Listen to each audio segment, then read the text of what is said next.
Сәлем достар! Бүгін біз витаминді крахмал маскасын жасаймыз.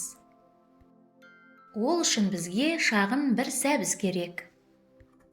Сәбізді сыртқы қабығынан тазалап, майда бөліктерге бөлеміз.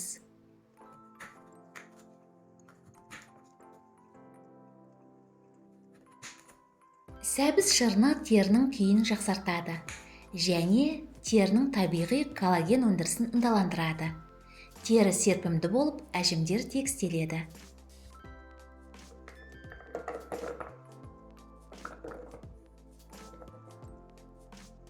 Бізге бір лимонның жарты бөлігі керек.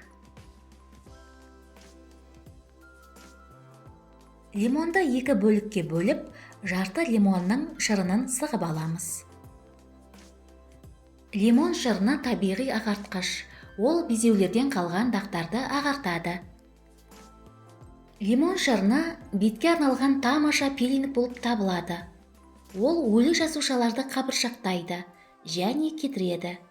Бетті жасартады, теріні жұмсақ әрі серпімдетеді. Сәбізге лимон шырынын қосып, блендермен езіп пюре жасаймыз. Сәбіз шырынын алу үшін електен өткіземіз. Витаминді шырынымыз дайын болды.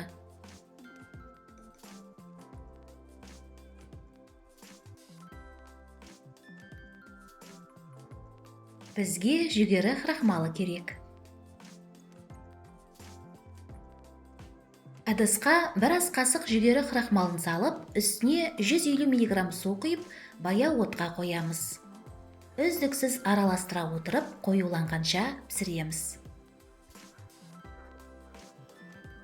Жүгері крахмалы тері жасушаларын оттегімен қамтамасыз етуді жақсартады. Терінің сау көрінісін сақтайды. Тердегі артық майдан тазалайды.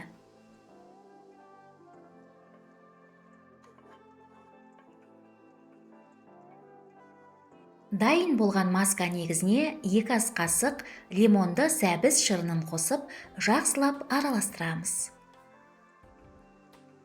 Достар, каналға жазылыңыз, лайк басыңыз, видео рецепттермен достарыңызбен бөлісіңіз. Бізге 1 шай қасық зығыр майы керек.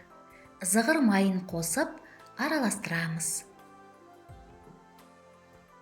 Зығыр майы терінің ылғалдылық деңгейін қалыпқа келтіреді. Тердегі құрғақтық пен қабыршақтануды жояды. Теріні балғын әрі серпімдетеді. 5 тамшы қалампыр майын қосамыз. Өзіңізге ұнайтын, теріңізге сәйкес келетін майды қосуға болады. Қалампыр майы тамаша антисептик, инфекциялармен күреседі және қабынуды жеңілдетеді. Дайын болған масканы шыны ыдысқа құйып, тоңазытқышта 1 аптаға дейін сақтай аласыз.